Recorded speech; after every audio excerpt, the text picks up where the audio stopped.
buried in the water. The gold leaf. កុមារសួរអីចាំចាប់បងអាដាក់ទឹកហ្នឹងអត់ទេដាក់ទឹកឲ្យញោមចាប់បេះមកយកមកដាក់ក្នុងនេះបានប៉ុន្តែផ្កាហ្នឹងពេលដែលប្រសង់លោកសូត្រផ្កាអីរួចហើយសម្រាប់ញោមយកទៅ No, we'll shoot over there. តាមសេចក្តីប្រាថ្នារបស់ញោមតាមសេចក្តីប្រាថ្នារៀងខ្លួនទាំងលោកសំដែងថាអានិសង្សបំ5យ៉ាងហត្ថបញ្ញាវិសាលទេមានបញ្ញាមុខមុខទៅអនាគតសវណ្ណតាមានពណ៌សម្បត្តិល្អសរូបតាមានរូបល្អសន្តានាមានព្រមព្រៀងល្អគាត់តែរៀបជាលោហៈតែក្នុងចន្លោះនៃជាតិណាមួយបានធ្វើជាជឿថាខ្លាចព្រះបានតំរបស់គ្នាបានតំរបស់គ្នាអាត្មាជាអ្នកដឹកនាំក៏បានញោមជាអ្នកធ្វើក៏បានបានស្មើគ្នាញោមណា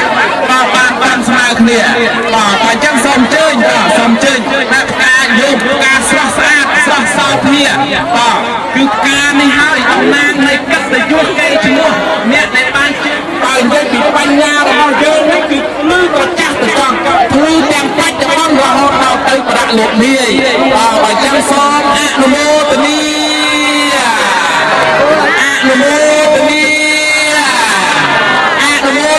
លើកការដល់គ្នាសិនលោកមើលសិនគ្រប់គ្នានៅបងគ្រប់គ្នាទេទិញថែមទៀតបាទទិញការទៀតបងនៅស្ទើនៅខ្លាំងតិចទៀតបាទការនៅច្រើនខ្ញុំយកការនៅច្រើនបាទតែផ្កានេះមកលុបមិនបាទអស់ហើយអញ្ចឹងសូមអញ្ជើញបាទអត់លីកាទេហាមដាច់ខាតនេះជាសេចក្តីនៃកុសលធម៌5យកក្នុងហាមបាទឥឡូវសូមញាតិញោមនៅខាងក្រោយញាតិញោមនៅខាងក្រោយហើយញោមចាំបានស្រីសួស្តីរត់ថែមទៀតបាទមានព្រះអង្គញោមមកបើញោមមើលតែមានព្រះអង្គនឹងដឹងថាមានស្រីសួស្តីគាត់ឃើញមានដឹងបាទមើលតែមានបានញោមអញ្ចឹងគឺថាញោមមានសុខភាពអានិសង្សប៉ុនមានញោមដែរបាទឥឡូវយ៉ាងម៉េចហើយបាទឥឡូវសូមអាចារ្យ DJ អាចារ្យ DJ នៅកន្លែងនេះបាទឥឡូវនេះ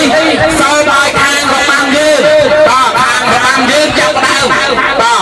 របាំយើងចាប់ផ្ដើមហើយបានយើងធ្វើពិធីនមស្ការព្រះរតនត្រ័យបាទឥឡូវត្រៀមបាទត្រៀមខាង DJ ខាងរបាំបាទរៀបចំ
Yeah.